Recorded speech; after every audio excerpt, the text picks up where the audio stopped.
वंदे मातरम साथियों, आज गांधी जयंती है और गांधी जयंती के उपलक्ष्य में गांधी जी के सत्य अहिंसा के सिद्धांतों का उल्लंघन कौन कौन कर रहा है, यह सर्वविदित है। अगर यह उल्लंघन वह लोग करते हैं जो गांधी के सिद्धांतों का गांधी के समय ही विरोध करते थे, और यहां तक कि उनके सत्य व अहिंसा के सिद्धांतों के विरोधियों ने तो उनकी हत्या तक कर दी थी, और उनके अनुयायी आज सत्ता के शीर्ष पर बैठे हैं, सत्ता का सुख भोग रहे हैं। उनके द्वारा अगर गांधी के सिद्धांतों की अवमानना होती है, अच्छा नहीं लगता, परंतु हमारे कांग्रेस पार्टी के कार्यकर्ता से लेकर नेता तक गांधी के सिद्धांतों का पालन नहीं करते हैं। यहां तक कि उनके सिद्धांतों को धत्ता बताकर तिगड़मबाजी और झूठ से सत्य को झुटलाना चाहते हैं, तो हर सच्चा कांग्रेस कार्यकर्ता इससे आहत होता है। बहुत ही ज्यादा तकलीफ होती है, दुख होता है, और मेरे साथ साथ लाखों कांग्रेस के समर्थक गांधी जी में विश्वास रखने वाले लोगों को भी तकलीफ होती है, क्योंकि झूठ परोसा जा रहा है, निरंतर परोसा जा रहा है। डेमोक्रेसी की हत्या हो रही है। गांधी जी ने सपने में भी नहीं सोचा होगा कि जिस भारत को वह भारत बनाने की बात कर रहे हैं, वह आज के समय में उन्हीं का उपयोग कर उन्हीं के सिद्धांतों की होली जलाई जा रही होगी। और कांग्रेस कार्यकर्ता होने के नाते आजकल की घटनाओं पर जो कांग्रेस के अंदर घटित हो रही है, उस पर आपकी नजर तो होगी, हमारी तो नजर हमेशा बनी हुई है। मीडिया का एक वर्ग हमारे कांग्रेस पार्टी के अंदरूनी मतभेद को इतना बड़ा चढ़ाकर झूठा नमक मिर्च लगाकर एक दूसरे को भड़काकर उन्हीं लोगों का काम कर रही है जो गांधी के हत्यारे थे या विरोधी थे। देश का एक प्रमुख चैनल और उसकी राजस्थान इकाई लगातार झूठ पर झूठ परोस रही है, और यह माहौल महीने भर से चल रहा है, महीने भर से बनाया जा रहा है। लोकतांत्रिक तरीके से चुनी हुई सरकार को गिराने का प्रयास कितनी बार किया गया, यह किसी से भी छिपा हुआ नहीं है। देश में कितनी सरकारें गिर गई या गिरा दी गई, यह सर्वविदित है। और अब सर्वे के नाम पर, जी हां, सर्वे के नाम पर अशोक गहलोत जैसे कुशल नेतृत्व को अस्थिर करने का प्रयास किया जा रहा है, और कुछ मीडिया कर्मियों के द्वारा झूठ परोसा जा रहा है। हर सरकार अपने कार्यकाल का गुप्त रूप से सर्वे कराती है। हर पार्टी का केंद्रीय नेतृत्व गुप्त रूप से अपने राज्य के सरकारों का सर्वे करवाता है, अपने नेताओं की पॉपुलैरिटी को, उनके व्यक्तित्व को, वह उनकी लोकप्रियता को भी ज्ञात करता है, और कांग्रेस भी करती है। कहा जा रहा है कि ऐसे सर्वे में अशोक गहलोत बहुत पीछे हैं और वह सरकार को पुनः रिपीट नहीं करा सकते। अशोक गहलोत की लोकप्रियता को खत्म किया जा रहा है। सर्वे में कहा जा रहा है कि अशोक गहलोत की लोकप्रियता खत्म हो गई है, इत्यादि इत्यादि कई तरह की बातें अशोक गहलोत के लिए चलाई जा रही हैं, जबकि सच्चाई इससे कोसों दूर है। अभी चुनाव में लगभग 12 से 13 महीने बाकी हैं, और चुनाव की परिस्थितियां आप जानते हैं 12 से 13 घंटे में ही बदल जाती हैं। दुनिया की कोई भी सर्वे एजेंसी स्टेज में तो बात कर सकती है, संभावनाएं तो व्यक्त कर सकती है, संभावनाएं बता सकती है, पर यह गारंटी कदापि नहीं दे सकती कि एक साल के बाद राजनीति में क्या होगा। क्या राजस्थान की जनता को यह पता था कि 23 सितंबर को 25 सितंबर को राजस्थान की कांग्रेस पार्टी में उथल पुथल मच जाएगी? नहीं ना, आपको भी नहीं पता होगा। हां, कुछ षड्यंत्रकारियों को जरूर पता था जो दोनों तरफ अपनी गोटी लाल करना चाहते हैं। कुछ मीडिया कर्मियों को जरूर पता था कि कुछ इस तरीके का षड्यंत्र रचा जा रहा है, और सर्वे का प्रपंच भी रचा जा रहा है। पिछले 4 से 5 महीने में अफवाहें चल रही थी। जुलाई में मुख्यमंत्री बदल रहा है, अगस्त में मुख्यमंत्री बदल रहा है, 25 सितंबर को शपथ ग्रहण है, 2 अक्टूबर को शपथ ग्रहण है। सर्वे पर भी भरोसा तो यही इस बात से लगाया गया कि सर्वे कराकर पता चल गया है या पता लगाया जा सकता है। हम आज आपको एक सर्वे की रिपोर्ट दिखाने जा रहे हैं और चैलेंज के साथ दिखाने जा रहे हैं कि राजस्थान में जुलाई में शुरू होकर 5 सितंबर तक यह चला है और उसकी वास्तविक स्थिति क्या है। इस सर्वे में 41,000 लोगों से बातचीत की गई है और यह सर्वे देश की सबसे बड़ी व प्रतिष्ठित कंपनी के द्वारा कराया गया है। यह सर्वे रिपोर्ट हम आपके समक्ष दिखाने जा रहे हैं। राजस्थान में 200 विधानसभा सीटें हैं और उस 200 विधानसभाओं में कांग्रेस पार्टी के लिए अगर 5 सितंबर की स्थिति की बात की जाए तो A+ ग्रेड की 19 सीटें हैं और आज हम आपको इन सीटों के नाम बताने जा रहे हैं। उन विधानसभा सीटों के नाम हैं, पहला फतेहपुर, हवा महल, मुंडावर, अलवर रूरल, राजगढ़, लक्ष्मणगढ़, कामा, नगर, ढीक कुम्हेर, टोडा भीम, सपोट्रा, बामनवास, करौली, लोहावट, सरदारपुरा, जैसलमेर, पोखरण, शिव और बागीडोरा है। और कांग्रेस पार्टी को पसंद करने वाले लोगों की संख्या 60% से भी ऊपर है। वैसे ही 51% से ऊपर और 60% से नीचे जहां कांग्रेस पार्टी की लोकप्रियता है, ऐसे A ग्रेड वाली विधानसभाओं की संख्या 67 है। और अगर समय का अभाव ना होता तो उन सारी विधानसभाओं के नाम भी मैं आपको जरूर बता देता। साथ ही उसी प्रकार 41% से लेकर 51% तक कांग्रेस को पसंद करने वाले लोगों की विधानसभा की संख्या 89 है, 89। यह सभी विधानसभाएं ग्रेड डी की हैं। ऐसी विधानसभाएं जहां भाजपा की लोकप्रियता बहुत ज्यादा है, ऐसी सी ग्रेड वाली विधानसभाओं के नाम भी हम आपको बता रहे हैं। और वह विधानसभा है गंगानगर, सूरतगढ़, रायसिंह नगर, अनूपगढ़, भादरा, बीकानेर ईस्ट, दोद, दाता रामगढ़, खंडेला, चोमू, विद्याधर नगर, सांगानेर, बस्सी, अलवर अर्बन, भरतपुर, मालपुरा, सोजत, ब्यावर, जोधपुर, आहोर, भीनमाल, सिरोही, भीलवाड़ा, डग और झालरापाटन। यह 25 विधानसभाएं, जी हां, यह 25 विधानसभा ऐसी है जहां कांग्रेस पार्टी की स्थिति दयनीय है। और सी ग्रेड वाली इन 25 विधानसभाओं को छोड़कर कोई भी ऐसी विधानसभा राजस्थान में नहीं है जहां कांग्रेस पार्टी चुनाव नहीं जीत सकती है और पॉपुलैरिटी का परसेंटेज 40% से कम हो। अब हम आपको राजस्थान की सर्वे रिपोर्ट दिखाने जा रहे हैं।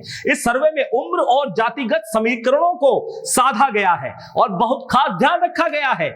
इस तरह का उद्देश्य भी था कि जिले के अधिकारी और पदाधिकारी क्या काम करते हैं, कैसे काम करते हैं। जिसने भी यह सर्वे करवाया है और यह जांच पड़ताल करवाई है, उसका उद्देश्य साफ था कि प्रशासनिक और गवर्नेंस राजनीतिक सर्वेक्षण हो जो सिर्फ राजनीतिक उद्देश्यों को पूरा करने के लिए ना हो, बल्कि राज्य सरकार को भी अच्छे सजेशन भी दिए जा सके, उनको आधार बनाकर किया गया है ये सर्वे।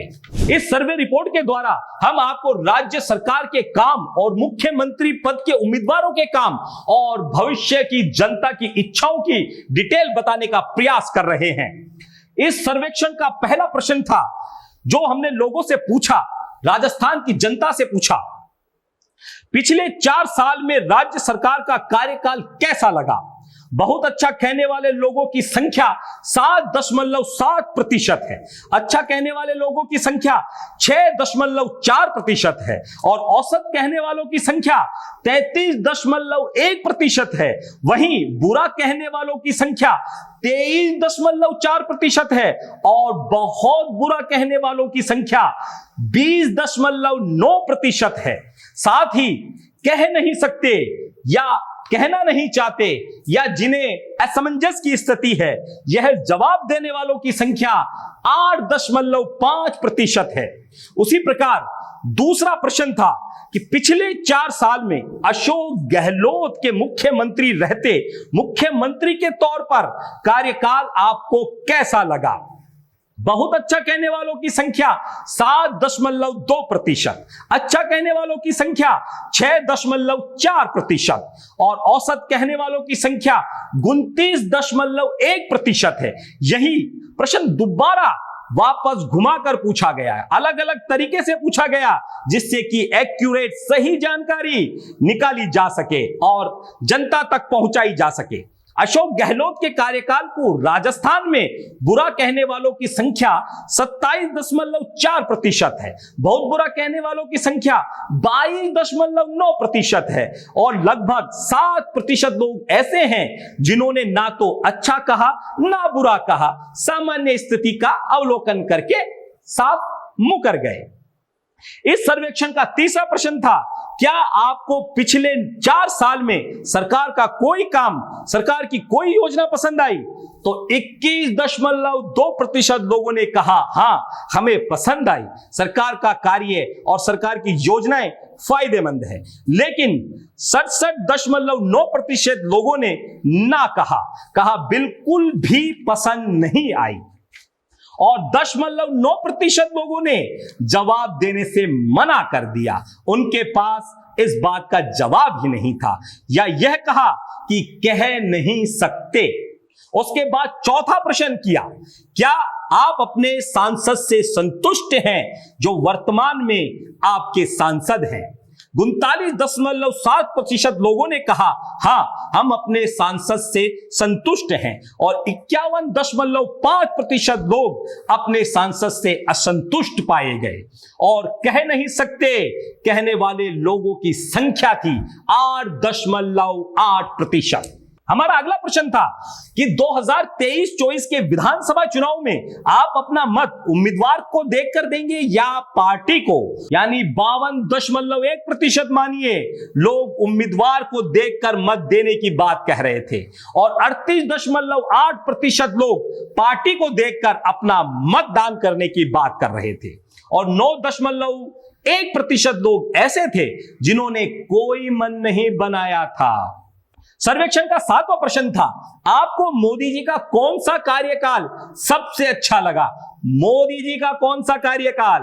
हम इसके विश्लेषण में भी कभी बाद में जाएंगे, पर जरा आप गौर से देखिए और खुद से विश्लेषण करने का प्रयास कीजिए कि 2014 से लेकर 2019 तक मोदी जी के पहले कार्यकाल को 8.6% लोग ही पसंद कर रहे थे और 2019 से लेकर 2022 तक के कार्यकाल को मात्र 6.1% लोग पसंद कर रहे थे। जी हां, मात्र 6.1 लोग मोदी जी के दूसरे कार्यकाल को, और दोनों कार्यकाल को पसंद करने वालों की संख्या 20.6% है। यानी यह कह सकते हैं कि आज भी मोदी जी को पसंद करने वालों की संख्या जो अभी के कार्यकाल को पसंद कर रहे हैं यानी 6.1% और दोनों कार्यकाल को पसंद करने वालों की संख्या 20.6% यानी कि 26.7% उत्तरदाता मोदी जी को पसंद करते हैं और उनके दोनों कार्यकाल को पसंद ना करने वालों की संख्या 55.1% और कह नहीं सकते जवाब देने वालों की संख्या 9.6% है। यानी कि कोई भी दावे के साथ नहीं कह सकता कि कौन सी पार्टी और कौन सा लीडर ज्यादा पॉपुलर है, ज्यादा लोकप्रिय है। हमारा 8वां प्रश्न था, क्या मत देते समय मुख्यमंत्री का चेहरा आपके निर्णय को प्रभावित करता है? 43.6% लोगों ने कहा कि मुख्यमंत्री का चेहरा प्रभावित करता है, जबकि 46.9% लोगों ने कहा ना, उनको मुख्यमंत्री का चेहरा प्रभावित नहीं करता है। और कह नहीं सकते कहने वालों की संख्या अभी भी 9.5% थी। यानी राजस्थान में आप इससे भी अंदाजा नहीं लगा सकते कि यह लोग आगे चलकर अपना मन क्या बनाएंगे। सर्वेक्षण का अगला प्रश्न, जिन्होंने मुख्यमंत्री के चेहरे पर वोट देने की बात की थी, उनसे पूछा गया आप किसे मुख्यमंत्री के रूप में देखना चाहते हैं? अब गौर से सुनने की बारी है। अशोक गहलोत को पसंद करने वाले लोगों की संख्या थी 24.1%। वहीं वसुंधरा राजे सिंधिया जी को पसंद करने वालों की संख्या थी 19.9%। सचिन पायलट को पसंद करने वालों की संख्या 11.6%। सतीश पूनिया को पसंद करने वाले लोगों की संख्या सबसे कम 11.2% और अन्य जिसमें 16 नाम भी शामिल हैं। यहां तक कि विधानसभा के विधायक का चुनाव लड़े हुए प्रत्याशी जो हार गए, उनके समर्थक भी उन्हें मुख्यमंत्री के रूप में देखना चाहते हैं, मुख्यमंत्री बनते देखना चाहते हैं। और ऐसे लोगों की संख्या 17.7% और कह नहीं सकते कहने वालों की संख्या 15.5% है। इसी प्रकार आगे सर्वेक्षण का 9वां प्रश्न था, अगले मुख्यमंत्री में आप कौन कौन से गुण देखना चाहते हैं? ईमानदारी 20.4%, निष्पक्ष 21.6%, कर्तव्यनिष्ठ 18.5%, अनुभवी 23.1% और अन्य कारणों से मुख्यमंत्री को पसंद करने वालों की संख्या 16.4% थी। 10वां प्रश्न यह था, आपको जो गुण चाहिए वह गुण किस नेता में मौजूद है? तो 22.1% लोग अशोक गहलोत को पसंद कर रहे थे और 18.3% यह सारे गुण वसुंधरा राजे में पा रहे थे और 11.1% लोग सचिन की तरफ देख रहे थे।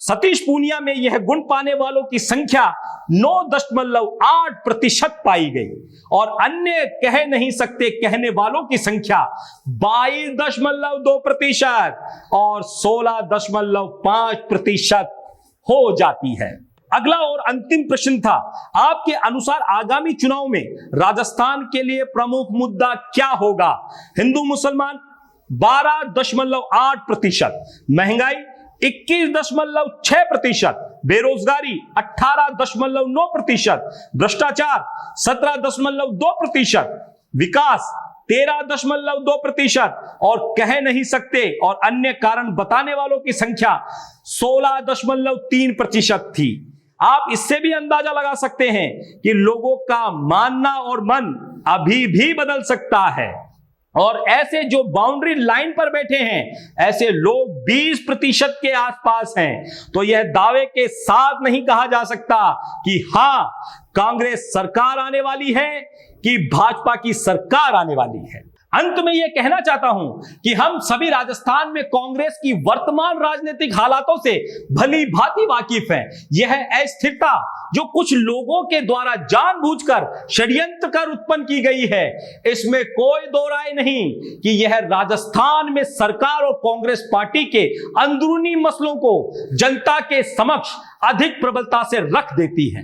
लेकिन जिस तरह की अफवाहें उड़ाई गई, जिस तरह की अटकलें लगाई जा रही थी कि मुख्यमंत्री बदलने वाला है, सरकार बदलने वाली है, शपथ ग्रहण होने वाला है और अशोक गहलोत की लोकप्रियता कम हो गई है या अशोक गहलोत इस बार सरकार को रिपीट नहीं करा पाएंगे, यह सर्वे उन तमाम बेबुनियादी अफवाहों को खत्म कर देता है। और यह रिपोर्ट भी राजस्थान में कांग्रेस की स्थिति को साफ कर देती है आईने की तरह कि चुनाव में अभी समय है और राजस्थान में जनमानस कांग्रेस के साथ बना हुआ है एवं नेताओं की लोकप्रियता में अशोक गहलोत पहले नंबर पर है, दूसरे नंबर पर वसुंधरा राजे सिंधिया, तीसरे नंबर पर सचिन पायलट, चौथे नंबर पर सतीश पूनिया बने हुए हैं और बड़ी संख्या में लोगों ने अभी भी अपना मन